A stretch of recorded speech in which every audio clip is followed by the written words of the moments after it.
What's up? This is Tarek here from smartbiketrainers.com. The Coros Vertix 2 is a multi-sport watch that is known for its mega battery. The battery on this watch will last you 140 hours in full GPS mode and 60 days in basic watch mode.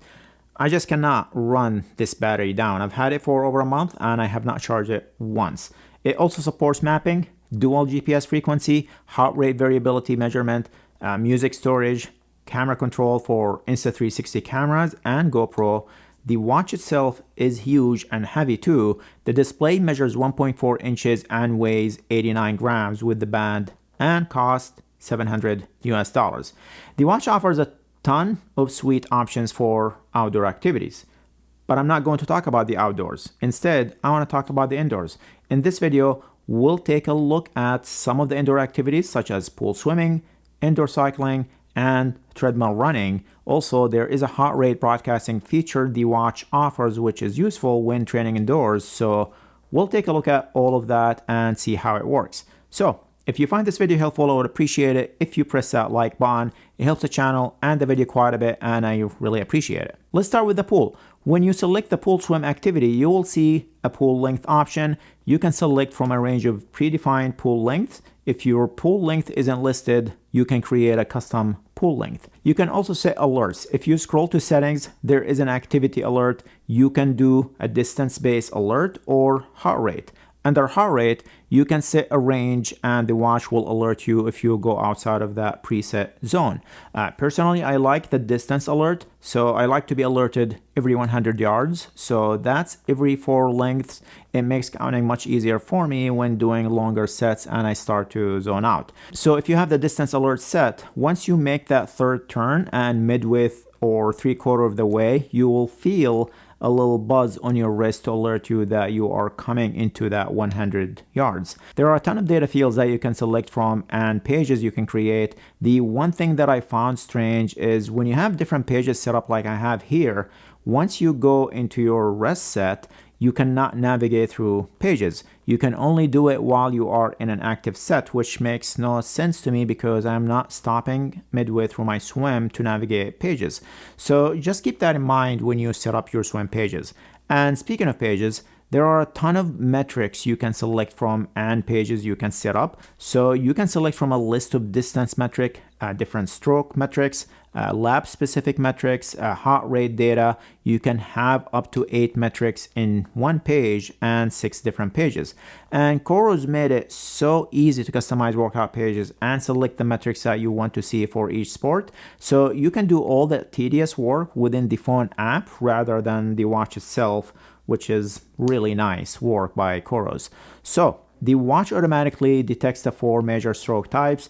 It detects free stroke, or freestyle breaststroke, backstroke, and butterfly.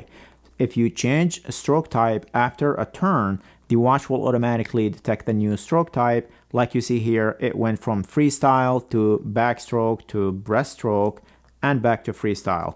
And it automatically detected and recorded the different stroke types. It doesn't detect drills though, and there is no drill option either. Also, it does not automatically detect rest intervals, but if you press the lap button, it will go into rest and start that rest timer. Pressing the lap button again will start a new set. Okay, from the pool onto the bike. The watch can pair to your smart trainer as long as your bike trainer broadcasts in Bluetooth. And speaking of Bluetooth, the watch can only pair to other accessories in Bluetooth.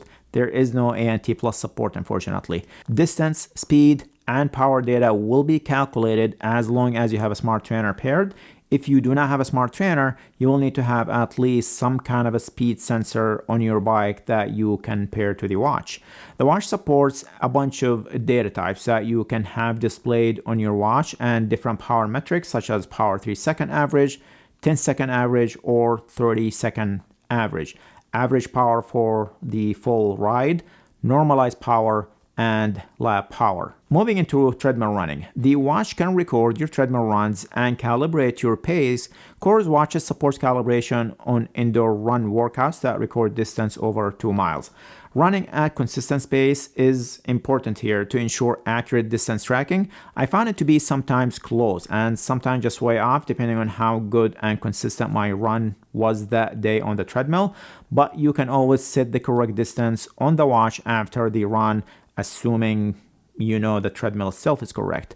You can also set the treadmill speed up front, so if you know you're going to run at 6 miles per hour for the whole run, then you can set the speed before you start your run. You can change the speed midway through the workout by pressing the pause button first, and you will see the speed option listed.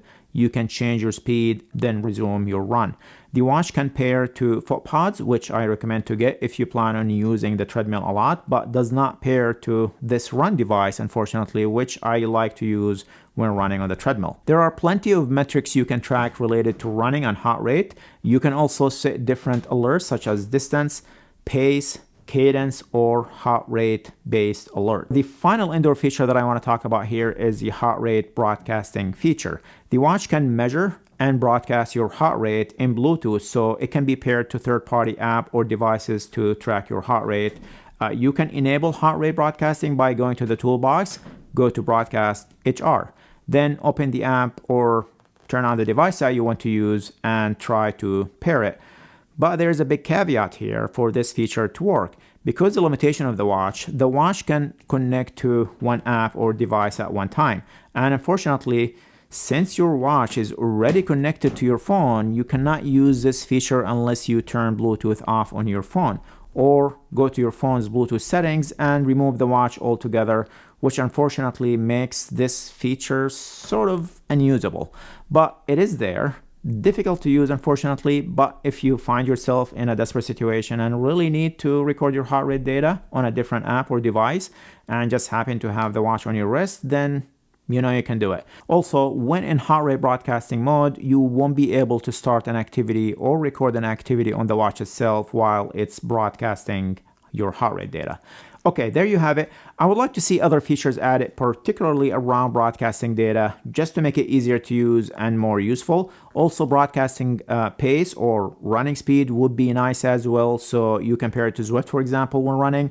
Also, bike trainer controls would be an awesome addition as well, so you can load an erg workout and be able to control your smart trainer in erg mode. Okay, hopefully you found this video helpful. Remember to hit the like button, and if you're still watching and have not subscribed yet, then you know what to do. Thank you for watching, and see you guys in the next video.